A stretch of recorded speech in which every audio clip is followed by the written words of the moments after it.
declaration form is a private information. Falana described the ground as illogical. Falana, in a keynote address, Falana, in a keynote address at Stakeholders Dialogue on Corruption in Nigeria held in Kanu, said the federal government has also failed to show commitment to the fight against corruption by encouraging secrecy with respect to asset declaration by public officers. The senior advocate also advised the government to utilize the loot recovered from treasury looters in addressing poverty and security challenges in the country. The Chief of Army Staff, Tukur Buratai, has berated Nigerian soldiers for allegedly failing to curb Boko Haram and other security challenges that have dogged the country for so many years. Buratai accused soldiers of displaying a poor commitment to defend the country in almost every task they had been assigned, a situation he described as unfortunate and responsible for past promotion in the military rank and file. Buratai's comments came as Nigerian soldiers and commanders were being killed in the Boko Haram war, which has now entered its 10th year. At least 2 lieutenant colonels have lost their lives to Boko Haram ambush over the past 1 month, with at least 50 soldiers also killed and even more missing in action within the same time. As President Muhammadu Buhari faces calls to sack his military chiefs for their alleged incompetence in the face of worsening insecurity, Buratai has come out to blame soldiers on the front lines for the Boko Haram scourge, alleging widespread dereliction of duty amongst others. It would be recalled that last August, Buratai also tackled military commanders and soldiers in the Boko Haram war, accusing them of cowardice and abandoning their positions in the face of Boko Haram firepower, an act he said should ordinarily demand court-martial of suspected personnel. The son of the immediate past Minister of Health, Isaac Adewole, has been kidnapped in Oyo State. According to a source, some unknown gunmen abducted Dayo Adewole at gunpoint on his farm in Iroko near Fiditi in Afijo local government area of Oyo State. It was gathered that the kidnappers later took Dayo away to an unknown destination. An aide to the minister and the police commissioner's office in Oyo both confirmed the kidnapped newsmen. Soldiers, police officers and other security agents and local hunters are already on the trail of the kidnappers, while the ex-minister has been forced to cut short his trip abroad. The abductors are yet to contact the family on their motive and the condition of their victim. Meanwhile, the Oyo State Police Commander said the vehicle, which was used to kidnap the son of the immediate past Minister of Health, Isaac Adewole, has been recovered. This comes after some gunmen on Tuesday evening abducted the ex-minister's son at his farm located at Iroko, a suburb of Ibadan, the state capital. Dayo Adewole was said to have been kidnapped around 6:30 p.m. on Tuesday. Though the abductors are yet to reach out to the family of the kidnapped victim, the public relations officer of the State Police Command, Olubenga Fadehi, has said the vehicle which was used to kidnap the victim has been recovered by the police. According to Fadehi, the command is working to ensure the release of the victim. Reports reaching us have it that unknown gunmen terrorizing East-West Road have hijacked an 18-seater commercial bus with 14 passengers and the driver along the Indele axis of the road in Emewa local government area. Our correspondent gathered that the suspected kidnappers diverted all passengers and drivers of private and commercial vehicles returning from Lagos to Port Harcourt last night during the operation. It's also confirmed the attack to our correspondent said the vehicle were later removed from the scene by police patrol team who have been mounting surveillance in the area since the incident. The police is yet to confirm the incident, even as our correspondent is making efforts to reach out to the company. It is now more than 6 months since the popular Port Harcourt Fruit Garden Market was gutted by fire. The River State government had relocated traders to a temporary lease site pending the completion of the proposed new market after the governor had assisted the traders with about 145 million naira. Correspondent Elfreda Alerici, who visited the market to fill the polls of the traders, report that traders at the market are unhappy over the delay of the contractors in completing the market. Some of the traders who pleaded anonymity said the governor had promised them 6 months to relocate traders to the newly built market, but however, wondered what is causing the delay. Another anonymous respondent also appealed to the state governor to charge the contractors to hasten up, adding that the temporary site is not conducive for them. To tell the governor to tell the contractors, speak on behalf of the food garden, to tell the contractor to hasten up the job so that we can go in. You can see we are under the sun, under rain and sun. Okay, with that, yeah. The place is not conducive to everybody. That's why we are outside there. And government give us time of 6 months, but we have proceeded more than 6 months, and they are begging to do something so that we can go into this new place. And we are using this means to thank him as a governor to hasten up the job so that we can go in and start our business. On his part, the chairman of the fruit garden markets, Fubara Matthew, appealed to the traders to remain calm, adding that the newly built market is at its completion phase. Appealing to them that they should keep calm. They should be calm. The market women that are complaining, they should be calm. We are going there. The governor will not say that we should not go there. We will go there. I know that we will go there, and he will go. That the governor know what he's doing. He will complete. Let them be calm now. The building that he's making is an international standard. Very marvelous, very fine. Yes. I really thank the governor for his gesture for us. He is really trying. And we don't want to go. I know that he knows what he's doing. And appealing to him that he should make it a complete so that we will go there. But we don't have any stress right now. Okay. Thank God for even where we are. Yes, people are coming in very well, even more than that place before we come. People are coming in. We have our customers, their food, they are coming in, buying our goods.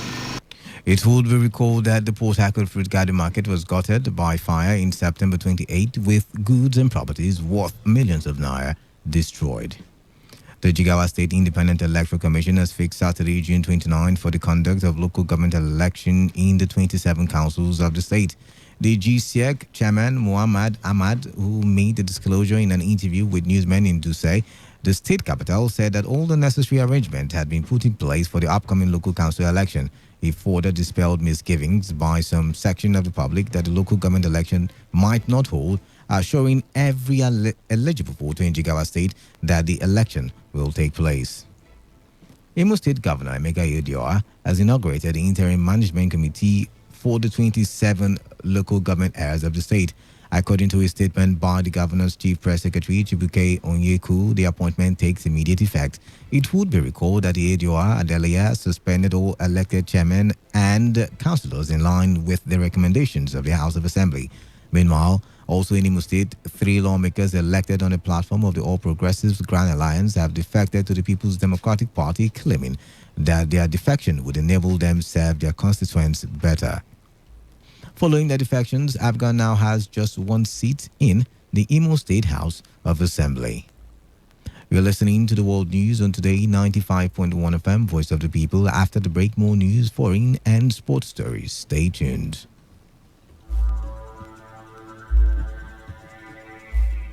Special announcement from River State Internal Revenue Service. As part of ongoing consultations with stakeholders to kickstart the informal sector taxes and levies drive, the River State Internal Revenue Service is scheduled to meet with local government officials, faith-based organizations, representatives of professional bodies, trade groups, associations, and unions in the state. The meeting is to appraise discussions in previous engagements and initiate workable template for the collection of taxes and levies due the River State government from the informal sector. Date: Friday 21st June 2019. Venue: Main Banquet Hall, Hotel Presidential, Port Harcourt. Time: 11 a.m. Formal invitation letters have been circulated accordingly. For inquiries, please call 084-550-050. Signed, Adoage Norte, Executive Chairman, River State Internal Revenue Service.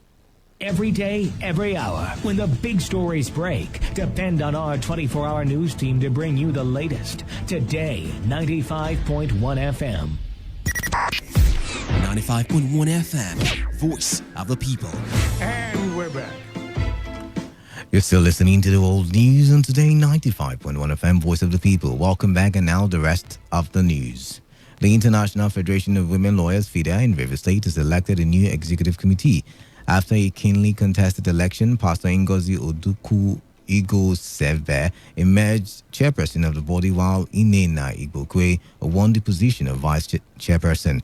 Esther Mabadege and Mercy Damina emerged secretary and assistant secretary, respectively. Stephanie Ekpebulu emerged publicity secretary, Goma Ochuku treasurer, Blessing Aunaya financial secretary, while Sarah Emmanuel Apia emerged new welfare secretary. June 19 is a day set aside by the United Nations to raise awareness at both the local and global level on sickle cell and how it affects people around the world. Sickle cell disease is an abnormality where the red blood cells are sickle-shaped. It is an inherited form of anemia, a condition in which there are not enough healthy red blood cells to transport adequate oxygen throughout the body. Nigeria has the highest burden of sickle cell disease in the world and is also the top sickle cell endemic country in Africa, with an annual infant death of about 150,000, representing more than 8% of infant mortality in the country. According to experts, the disease remains endemic in the country due to lack of proper awareness, funds, and government policies. Meanwhile, here in River State, to commemorate this year's World Sickle Cell Day, some sickle cell sufferers walked the talk, sensitizing the public on the need to know their genotype and how to prevent the condition. The group is also advocating for free medical care for persons living with sickle cell.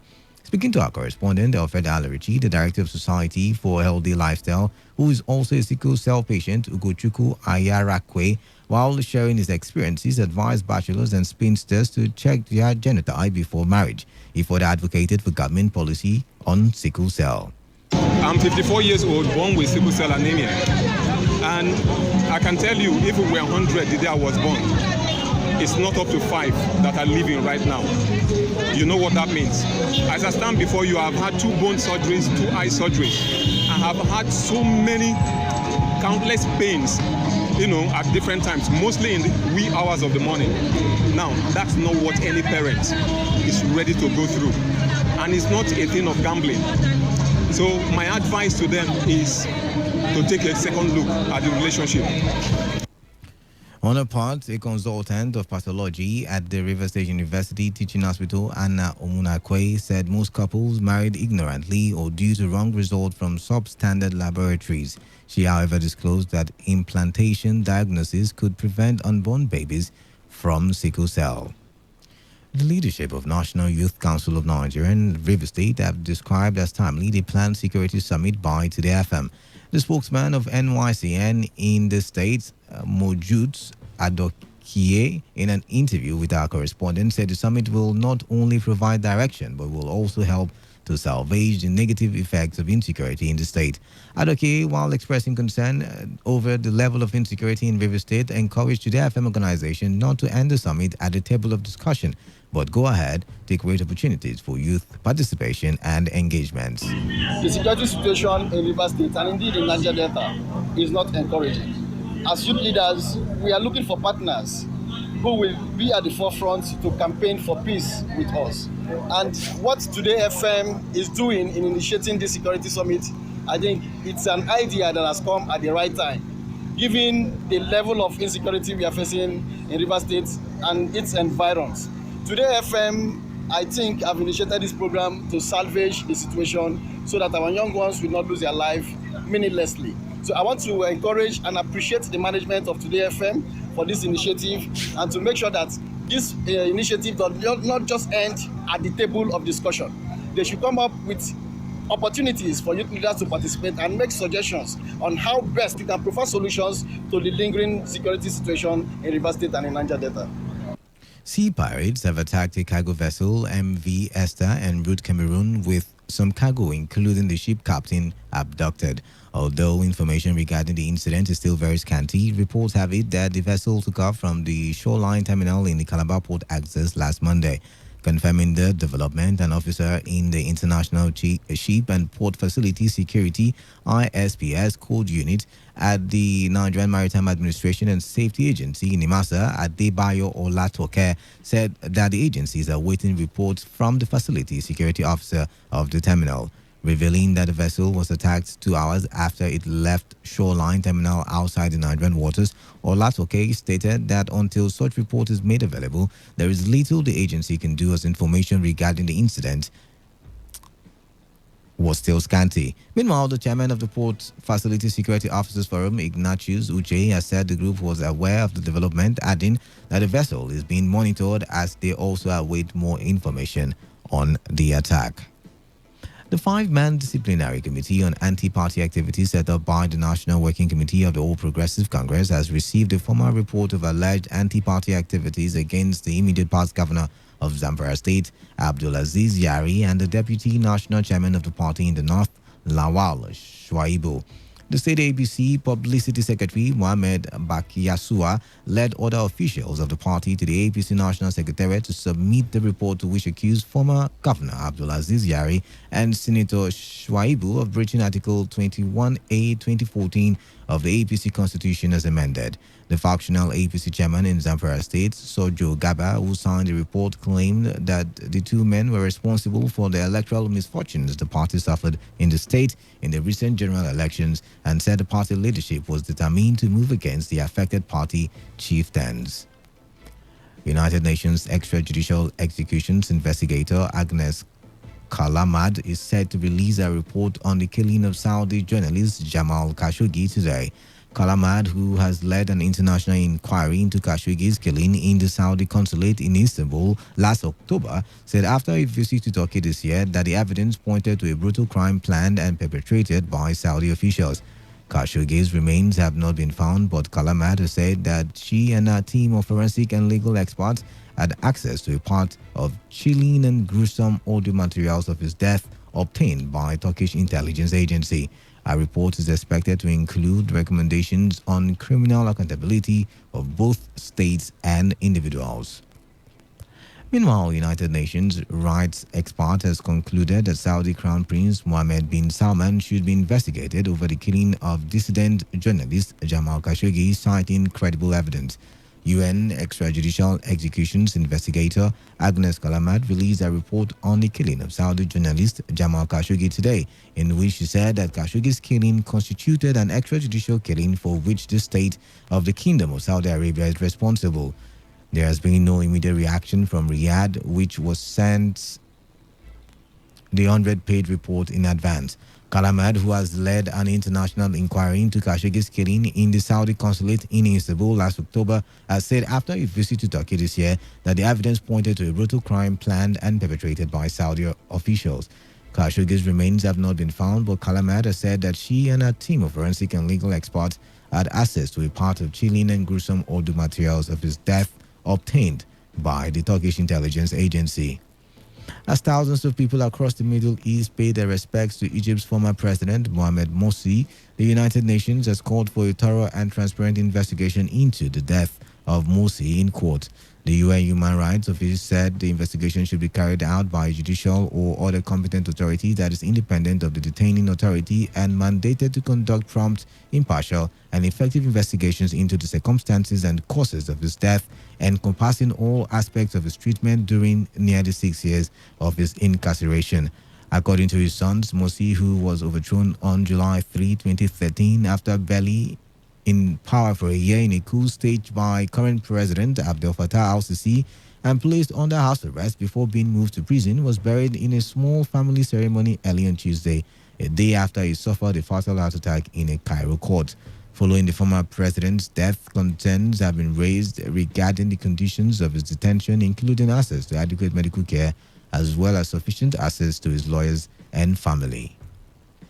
Meanwhile, Egypt has lashed out at the United Nations for politicizing the death of the country's first democratically elected president, Mohamed Morsi. This came after the UN called for an investigation following Morsi's death during a court appearance this week. In a statement, Egyptian Foreign Ministry spokesman Ahmed Hafiz condemned the suggestion, insisting it was a case of natural death. The family of the former leader, who had been in custody since his removal in the 2013 military coup, have long raised concerns over his treatment in prison. They also said that the authorities refused a request for him to be buried in his hometown and instead laid him to rest in eastern Cairo, reportedly under tight security. Ed Sheeran has announced full details of his next album, the follow-up to his former titled Divide, which was the best-selling album in the world in 2017. Entitled Number 6 Collaborations Project, following on from Number 5 Collaborations Project, a 2011 EP, it features a list of high-profile collaborations with some of the world's biggest music stars, and it is set to be released on 12th July. including two already released singles, I Don't Care with Justin Bieber, which has spent 5 weeks at number 1 in the UK, and Cross Me with Chance the Rapper and PNB Rock. The 15 tracks include collaborations with artists from US and the UK.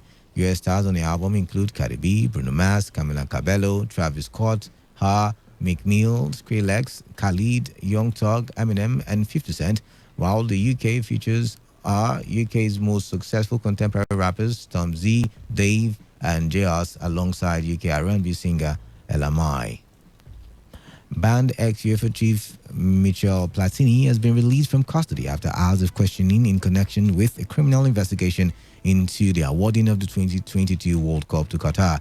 The French football legend, who led European football's governing body from 2007 to 2015, was held yesterday by French anti-corruption police investigating alleged corruption in the 2010 vote to award the competition to the gas-rich Gulf state.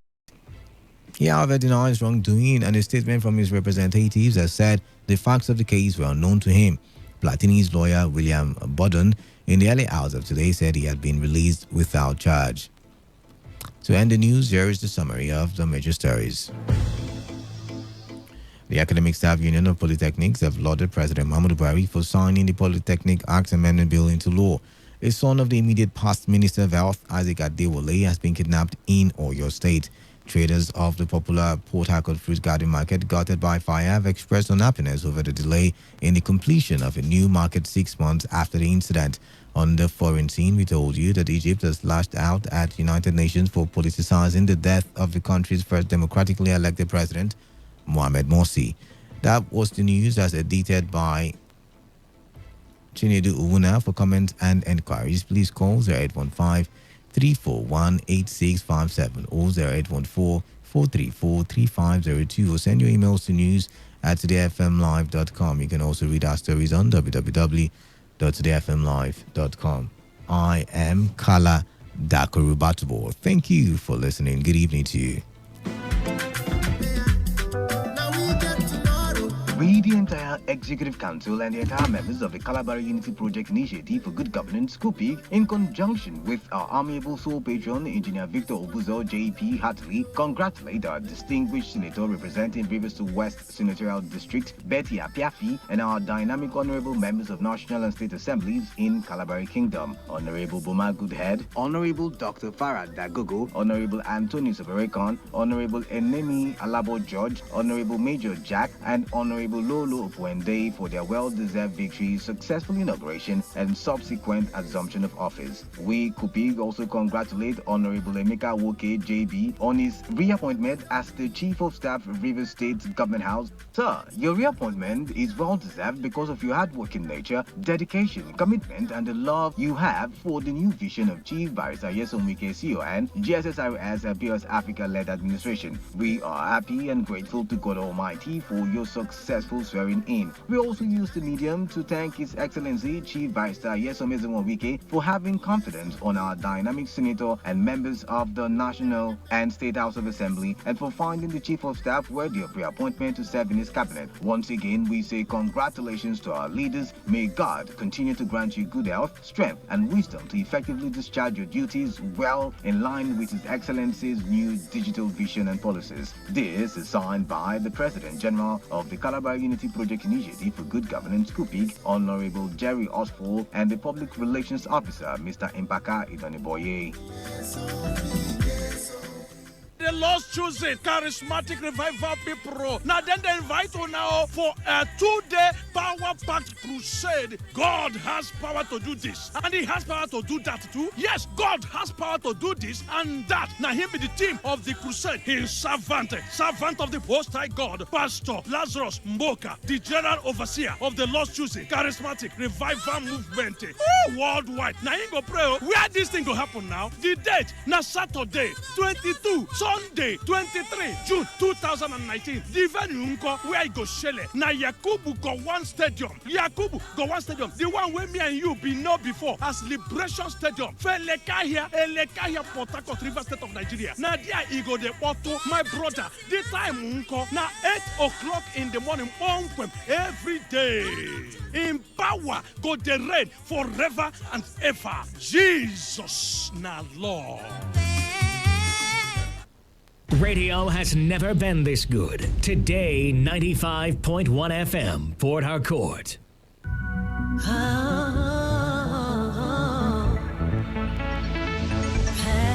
Here I come with my voice, here to win.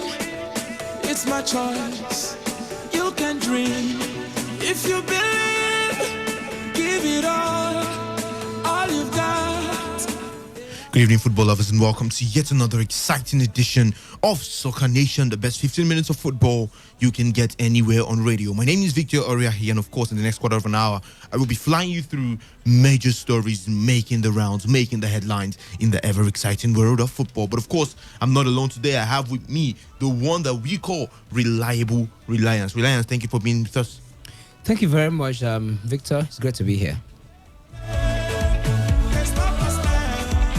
Of course, we start off the show from the FIFA Women's World Cup, where we give you a recap of matches played yesterday and what to expect today. Yes, yesterday, Brazil defeated Italy 1-0, and that woman, Marta, getting a goal in that particular encounter. Also, Australia dumped Jamaica 4-1, and as such, they should have done enough to qualify for the round of 16s. Over now to fixtures to expect tonight. Yes, tonight is going to be Japan up against England, and of course Scotland will do battle with Argentina. My speed and stability, all my ability came from within.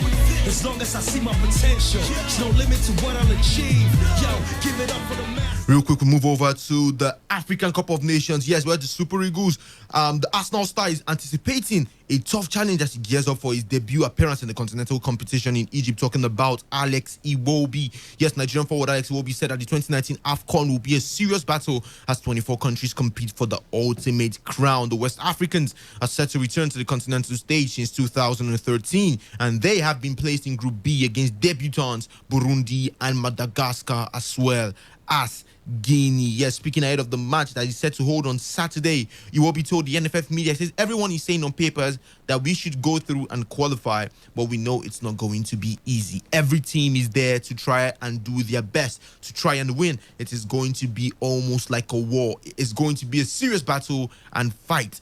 Every game will be competitive. I'm sure Madagascar and Burundi, even though it's their first, they will come to prove to everyone why they had the chance to get to the AFCON. We know it will not be as easy because it's been a while we played at the AFCON, but we are going with confidence and our heads held high. Reliance, I've got to bring you in on this particular one. Do you agree with Alex Iwobi that this particular group would not be as easy as a lot of Nigerians have termed on paper? Victor, let's be honest with ourselves. That group is very easy for the Super Eagles. Super Falcons. For the Super Eagles, they should be able to qualify out of that group easily. They should top that particular group, understanding that we have two debutants in that particular group. So it should be a stroll in the park for them. But, recently in football, no team, is a walkover until after 90 minutes of regulation time. So, yeah, to some extent, I want to agree with Alex Iwobi that it's not going to be more like a stroll in the park for them to get over it. But when you consider the pedigree of the Super Eagles compared to other teams in that particular group, you want to give them a fair chance to, top that particular group. So as it is, the only positive I make out of his statement is that let's not be complacent at this level. Let's not forget ourselves and believe that we just have a Burundi and a Madagascar to play. And for that reason, we're not going to get serious when we get on pitch to play. So this is going to build our confidence going forward, knowing that in football, anything can happen. Definitely. When we are Super Eagles coach, Rowe has urged these players to humble themselves and remain in the right frame of mind for the AFCON, which begins this weekend. Rowe has always played down his team chances, even though the Super Eagles are seen as one of the cup favorites. I'm quoting Rowe, who spoke to BBC Sports. He says our aim at this moment is to stay humble and not get too excited. To say we have to win the AFCON is not my philosophy because we are a very young team. Already, the president said we must win it, but this is not the ideology. We are only making a return after a period of absence, so we have to play with happiness and enthusiasm in Egypt. The 65-year-old German further cautioned that this squad are a young group, yet a semi-finals progress is very possible. He went forward to say, our young team will do the best. We have a chance to reach the last four, which for me is already a good result. They did very well in Russia and won hearts. I can tell from the reaction of the fans at home and everywhere I go. My dream, my speed, and my strength give me the power. Meanwhile, the Confederation of African Football CAF says it will apply a FIFA rule that allows for 2 cooling or water breaks during games as a means to combat rising temperatures across host nation Egypt. CAF said 2-3 minutes break on the half-hour mark and on the 75th minute mark will be observed during fixtures. The media advisory title, Medical Report on Temperature during AFCON, read in part, the average dry temperature in June-July is expected to be between 35 degrees Celsius with the average humidity of 40% to 60%. This will give a high wet bulb globe temperature above 32 degrees Celsius. It is certain that most teams will be aware of this and train accordingly. Reliance, do you think this is a good one by CAF? Making water breaks, 2 water breaks in the second half, one in the 60th minute and another in the 75th minute. It's a natural thing. It's a call of nature. When you have the temperature being that high, that could disturb the performance of the team and individuals as well. So you want to give that. We see these stuffs happen many times at the cadet championship, more like the under 21, under 17 and the rest. But for the national side now, talking about AFCON proper, I think it's only natural for them to give that water break considering the temperature level of that particular country, talking about Egypt, during the time frame at which the Nation Cup will be held. Meanwhile, Brazil's forward Mata, yes, talking Women's World Cup, has broken the men's and women's tournament goal record. Brazil forward Mata wants to use her record-breaking status to push for more equality and women's empowerment. The 33-year-old scored her 17th World Cup goal in a 1-0 win over Italy yesterday to become the all-time leading scorer at men's or women's final. Speaking after the match, she said the feeling is a joyful one, not only for breaking the record, but for being able to represent women in doing so. Brazil's win put them through to the knockout stages in France. Meanwhile, Mata's second half penalty moved her ahead of Germany's striker Miroslav Klose, who scored 16 goals. She went further to say, we are trying to represent women and show how women can play any type of role. All the teams here, we are all representing women. Let me be clear, this is not only in sport. This is a struggle for equality across the board. Reliance, real quick, let me bring you into this particular one. Now, Mata has broken a record set by both male and female. I was asked the question earlier this week. Do you think Mata could be considered one of Brazil's greatest forward? She's already one of Brazil's greatest forward, including the male counterparts. It's not just a Brazil forward of a thing. It's not just a Brazilian legend right now. I think she's a world legend in terms of football when considering FIFA World Cup. No player, both male and female, have scored up to 17 goals in a FIFA World Cup finals for both male and female. But that is a feat she achieved this particular FIFA Women's World Cup ongoing at France. So you want to call her a legend.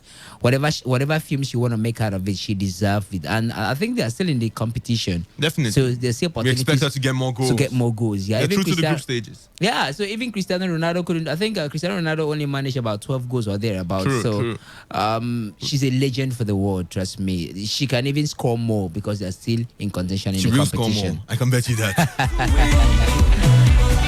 Over now to the Copa America, where host Brazil, yes, they were once again booed when they locked horns with Venezuela. Host Brazil had 3 goals ruled out and were booed off the pitch as they were held to a goalless draw by Venezuela in the Copa America yesterday. Felipe Coutinho's late strike looked to have sent Brazil through to the last 8, but the video assistant referee, having already denied Gabriel Jesus' effort, showed a foul in the build-up. Referee Julio Bascunan also ruled out the first half Roberto Firmino strike. Brazil remained top of Group A with 4 points from 2 games. Meanwhile, Brazil coach Tite says VAR was correct. I have absolutely nothing to demand. We got justice. They made the right call with both goals. Brazil made hard work of beating Bolivia in their opener and once again struggled for a creative spark against Venezuela, promoting jeers from the home crowd in Salvador at both halftime and full-time. Tite went further to say, we have to understand the supporters. They want to see goals, and if I had been in the crowd, I would also I also would have wanted to boo us. The host enjoyed 75% possession in the first half, but managed just one shot on target, much to the delight of Venezuela coach Rafael Dudamel. Tite added, he said, we played an almost perfect game against a team of brilliant individuals. Long live VAR. I've got to bring you in on this particular one, Reliance. Do you think VAR has caused more controversies than it has helped football? Well, I think it has helped football more than caused controversies. Of course, before now in football, there've always been controversies. Referees, controversies always around in the corner anytime we have any football match. So football cannot be devoid of controversy. But for me, I think VAR has come in and has reduced the number of that. There are equal calls from the VAR, I must tell you. A case study could be the issue surrounding the penalty that was awarded the Blues of France, in that particular encounter against okay, that's how it is pronounced. Le Bleu. Le Bleu, okay. Yeah, exactly. I don't know French anyway. So that particular penalty call, many raised issues about it. But if you look proper and considering the IFAB rule that took effect from the 1st of June, you want to say that the referee made the right call. So yeah, VAR has helped a lot in football. It has helped more than cause controversies. Football can never be devoid of controversies. And let's not forget the fact that VAR is still subject to someone's interpretation. It's not automatic. It's not digital. It doesn't make the call by itself. Someone look at it and make the decision. So sometimes you still expect some of these mistakes to come in the way of any particular football match. But for me, I think VAR has come to stay. Long live VAR, gospel according to Reliance. Meanwhile, Spain manager Luis Enrique has stepped down for personal reasons and will be replaced by assistant manager Robert Moreno after less than a year in charge. The former Barcelona boss signed a 2-year contract in July 2018. Enrique has been absent since March because of a family matter of an urgent nature, according to the Spanish Football Federation. The 49-year-old took over the national team following their exit from the 2018 World Cup in the last 16. The Spanish Football Federation put out a statement saying it was a decision Luis Enrique took himself, which we are grateful for. We will have a perfect memory of him. It's a personal matter which doesn't depend on us. We think it's the best thing to do. We are convinced that the best response is the most prepared team, and that team is represented by Robert Moreno and his group who arrived with Luis Enrique. That is according to President of the Spanish Football Federation, Luis Rubiales.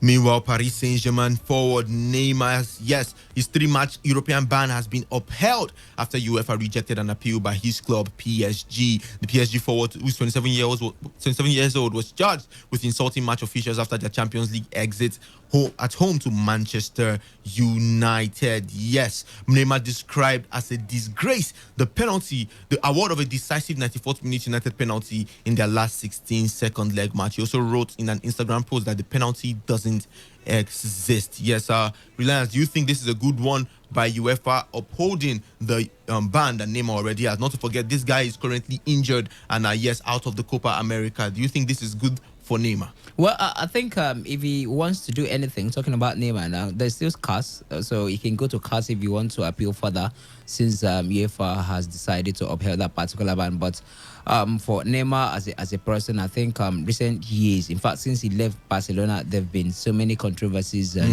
he has hogged the headline for the wrong reasons, too much. And some are beginning to believe that at Barcelona, he was able to be tamed, he was able to be content, such that he showed some good performance character-wise. But going to PSG, wanting to be the man of his own and wanting to be, the captain of his own ship, somewhat, somehow, seems to be, derailing him. But that being said, Victor, the case concerning his ban with UEFA, I think it's only fair for UEFA to uphold it. But there's still another option, like I said. CAS is still right there for him for the taking. Definitely. Meanwhile, midfielder Juan Mata has signed a new 2-year contract at Manchester United. Mata's deal was set to expire on the 30th of June, but he has agreed to stay until 2021 with an option to remain for another year. The Spain international joined United from Chelsea for a then club record £37.1 million in January 2014 and has scored 45 goals in 218 appearances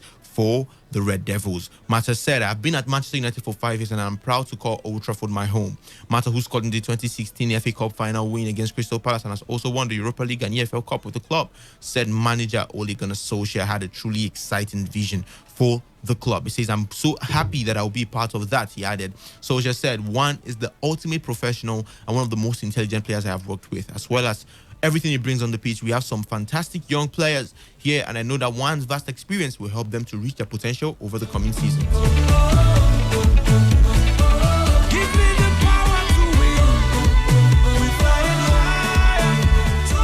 Meanwhile, Mats Hummels, yes, have rejoined Borussia Dortmund. Yeah, the Bayern Munich.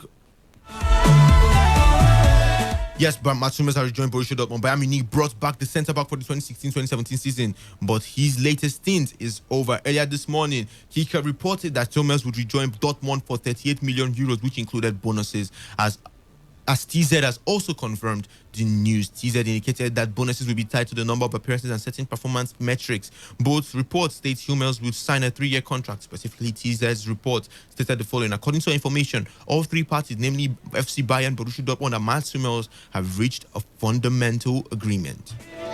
It's my choice. And of course, with that, we call it a wrap on the show. The show has been Soccer Nation, the best 15 minutes of football you can get anywhere on the radio. My name remains Victor Orea here, and of course, I did the show with the man you can rely on, reliable, reliant. The show makes a return, same time, same frequency tomorrow. Until then, keep it locked on this dial, Today 95.1 FM, Port Harcourt. Victor Orea here, and I'm signing out.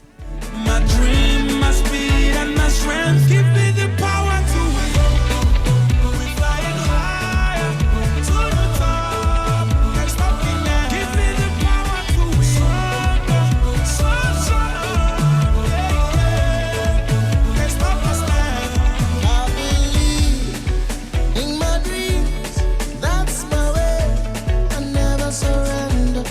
Reaching much further, more than any other. Beyond the sky, there's no limit. I'm flying. Port Harcourt, are you ready? Today, 95.1 FM, the voice of the people. This is Today 95.1 FM, Port Harcourt, voice of the people. I get sick when I'm far away from you for so long. I lose sleep when I can't get you on the phone. And it's killing me, baby. Oh, I'm missing you, baby. Please don't stay away. I need you every day. What we share, it is so rare it can be bought. Come home, please, baby. Let's kiss and talk all night. 'Cause I'm missing you, baby. And it's killing me, baby. Please don't stay away. I need you every day. Baby, oh baby, you're like medicine to me. You give me everything I need. Baby, oh baby, you're like medicine to me. You give me everything I need. My heart beats every time we fight and you wear a frown. And I smile every single time you come around. Can't do without you. I built my whole world around you. Please don't go away. I need you every day. Oh, your words, they have a way to steal my heart. And your smile is the medicine that cures my doubt. Oh, my beautiful baby, wrap your loving around me. Please don't stay away. I need you every day. Baby, oh baby, you're like medicine to me. You give me everything I need. Baby, oh baby, you're like medicine to me. You give me everything I need. Baby, oh baby, you're like medicine to me. You give me everything I need. Baby, oh baby,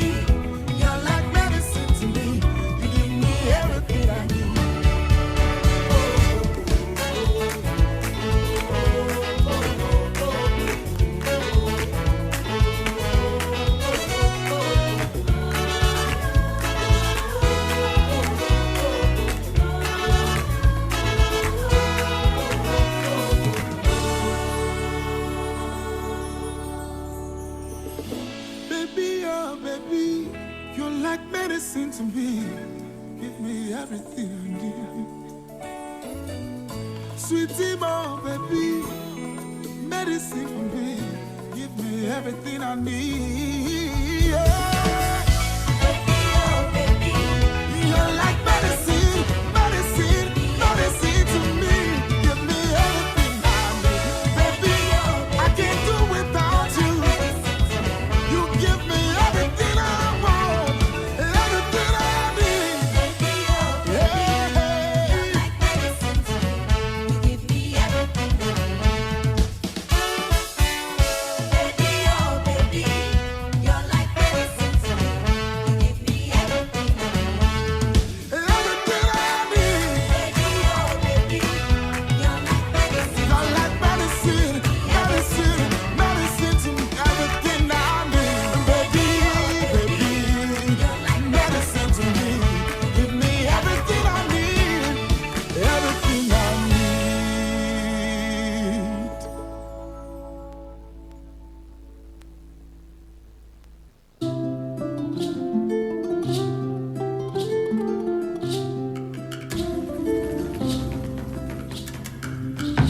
Mama called me, oh, just the other day. She said, hello, hello, I'm talking to you, baby. Somebody called me, he gonna tell me, say, yeah, he see you with Tomoibo. Tell me, are you crazy? Girl, are you foolish? She your I don't finish, oh. With you, they do it, your coro. Girl, I'm your mother, you know that I know better, oh. But my mama don't know that love don't care who you be, where you did from. Love don't care at all. Love don't care who you know, where do you get to. Love don't care at all.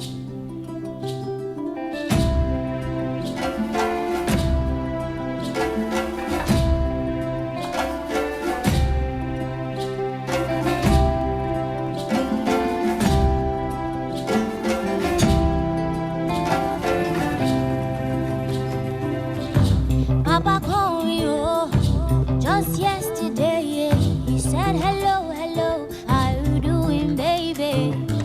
Your brother called me, he gonna tell me, say, yeah, he see you with Mr. John. Tell me, are you crazy? Girl, are you foolish? Shebank, I don't finish, oh. What do they do with the t-shirt? Girl, I'm your father, your opinion doesn't matter. But my papa don't know that love don't care who you be, where you did from. Love don't care at all. Love don't care who you know, where do you get to. Love don't care at all.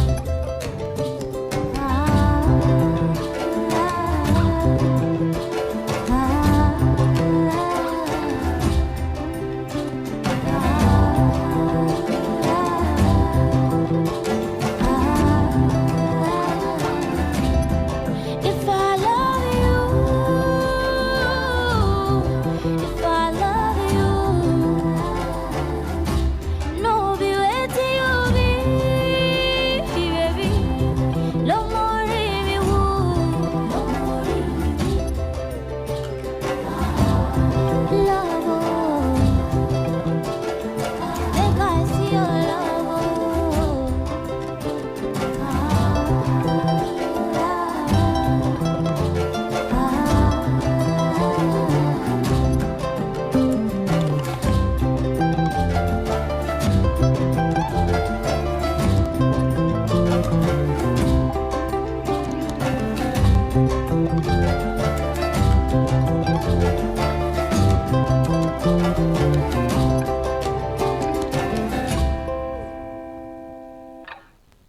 When I become rich and famous, all these faces will know who I am, 'cause I'll be a superstar, flashing lights and cover pages.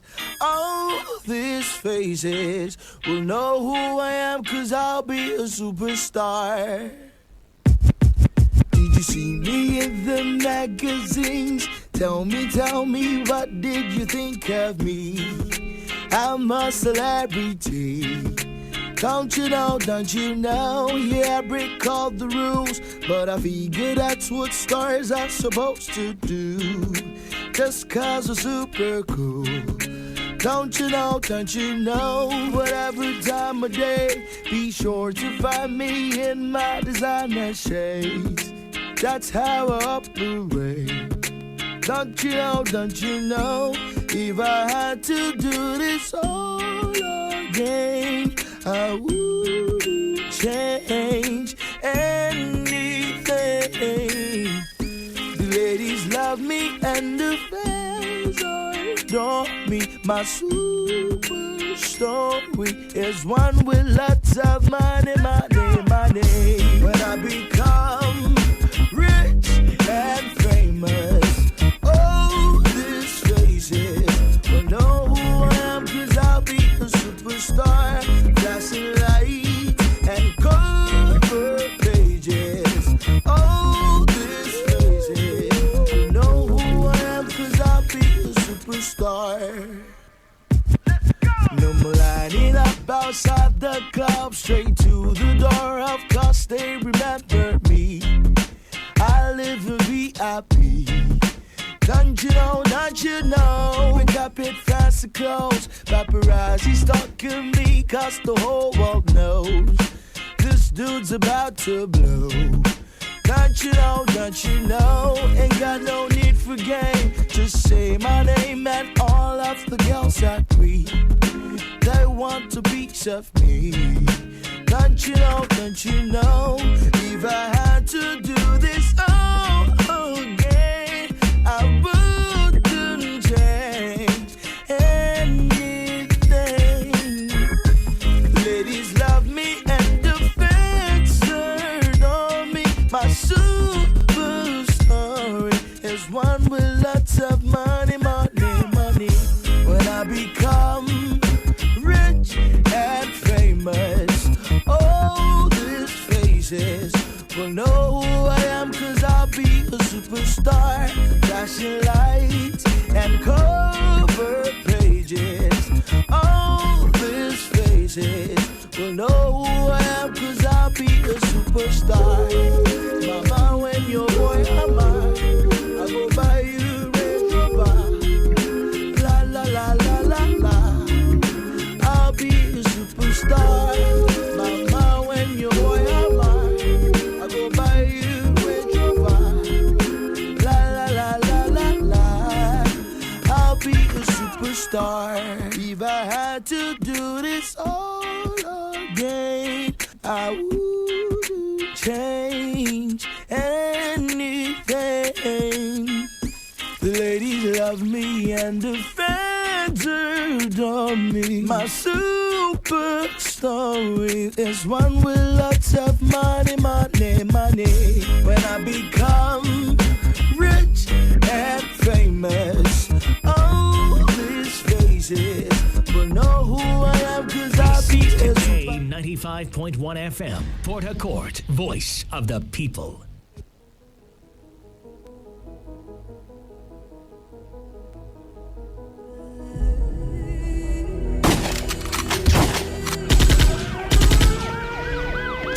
The situation is critical.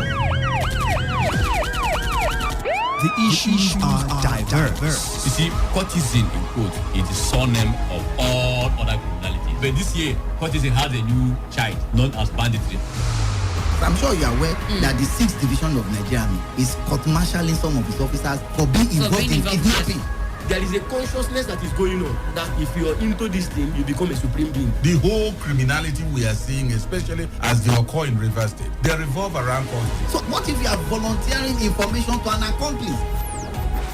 In seeking a solution, the Today FM Anti-Cultism Summit comes up on the 6th of July, time 9 a.m.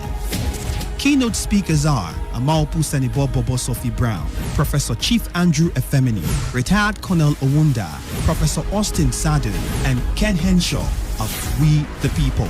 Also on the table will be representatives of stakeholders and the various organs of influence that can help deal with the stemming tide of cultism.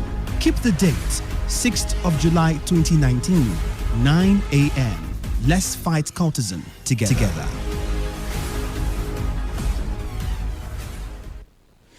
Now we see a car arriving here in great difficulty. Indeed, after giving it all on the field, it looks like it's completely worn out. But luckily we have a Total's oil change and car maintenance coming into play, and it's amazing! Thanks to a change of engine oil, the car is being given a new lease of life. Absolutely, Mike. The car is now in great shape and is heading at full throttle for many kilometers ahead. Fantastic! Thank you, Total Quads Auto Service. That truly was a thing of beauty. At Total, we go the extra mile for you. Total offers high-quality products for a car maintenance you can trust. Total, partner of African football.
Today 95.1 FM, Port Harcourt, voice of the people. 95.1 FM, voice of the people. And we're back.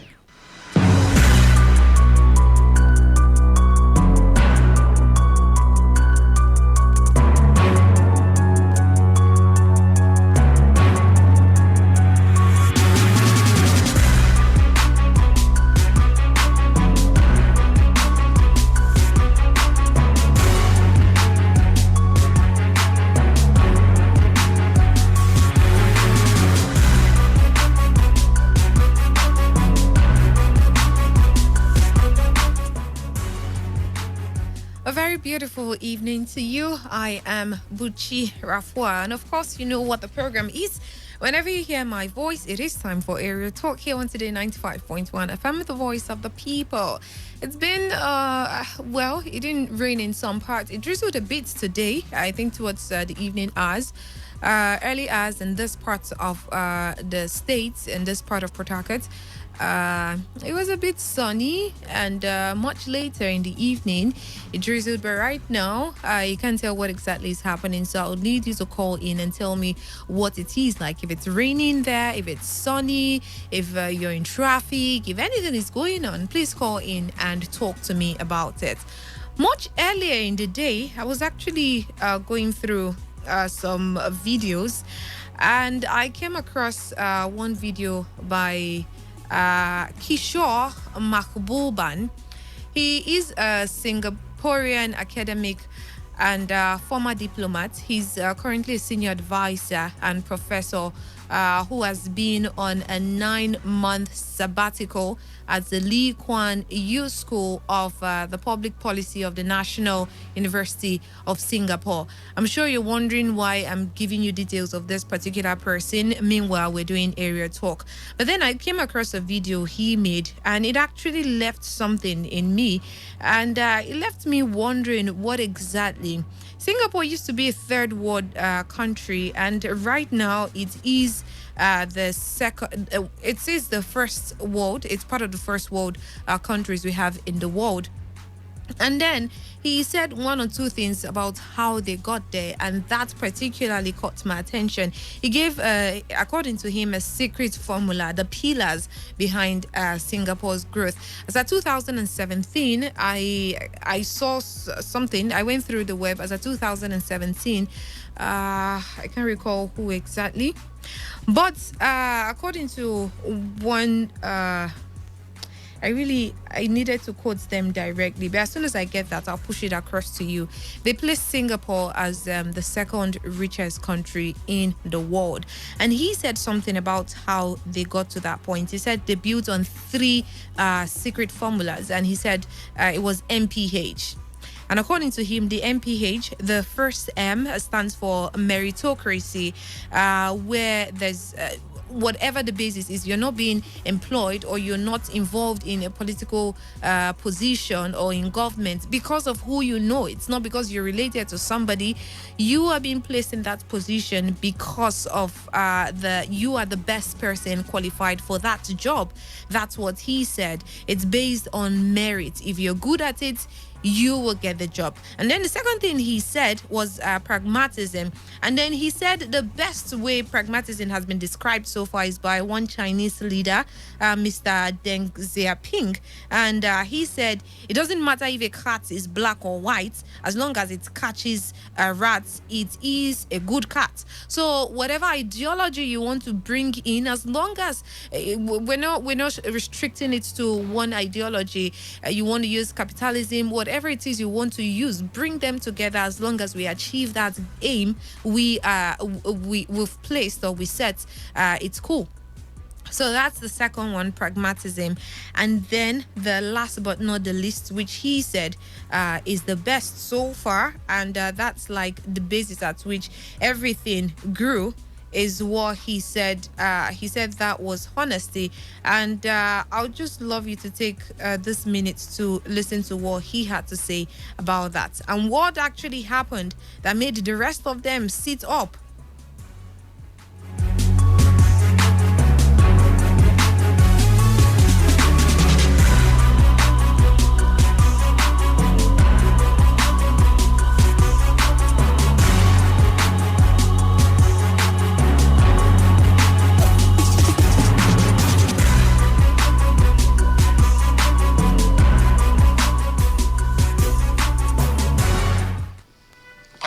Pillar.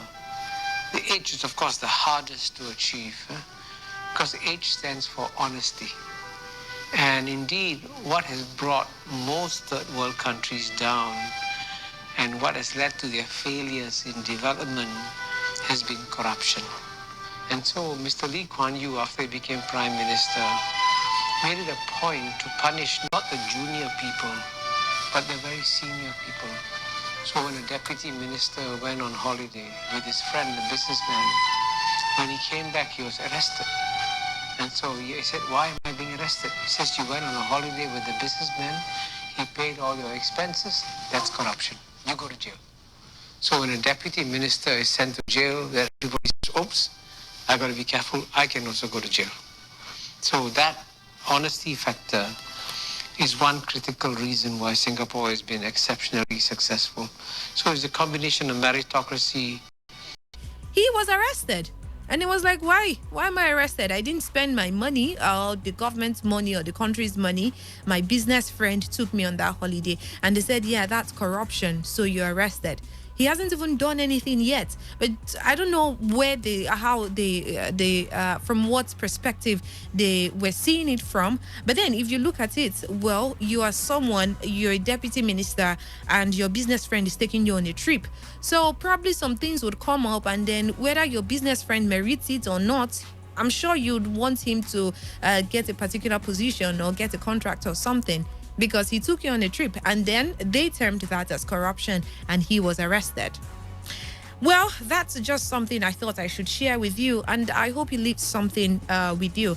As yesterday, reports came out. I gave you the report by IFRC, and they reported on some parts. They gave the statistic on some parts of the country, what's going on, the high rate of death, the causes, and the rest of it. I shared it with you yesterday. But today I came across another report that I found pretty interesting and not so nice at all.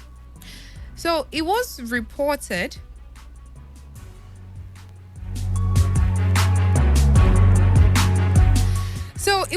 that the UK has actually warned against travel to 21 states in Nigeria. And what caught my attention is that the South, basically almost all the states in the South were part of it. And according to this report by The Guardian, the Foreign and Commonwealth Office, FCO, of the United Kingdom has cautioned British nationals against traveling to 21 states in Nigeria. In a statement on its website updated June 17, 2019 and still current at June 18, 2019, the FCO listed the states as Borno, Yobe, Adamawa, Gombe, the riverine areas of Delta, Bayelsa, Rivers, Akwa Ibom, and Cross River. So which state is left out? Just Edo State. Within 20 kilometers of the border with Niger in Zamfara State, the FCO advises against all but essential travel to Bauchi State, Zamfara State, Kano State, Kaduna State, Jigawa State, Katsina State, Kogi State, within 20 kilometers of the border with Niger in Sokoto and KB State, non-riverine areas, the listed riverine rivers, and Abia State. Okay. Now, we'll go on a short commercial right now. As soon as we get back, I'll give you reports on what is happening here in River State.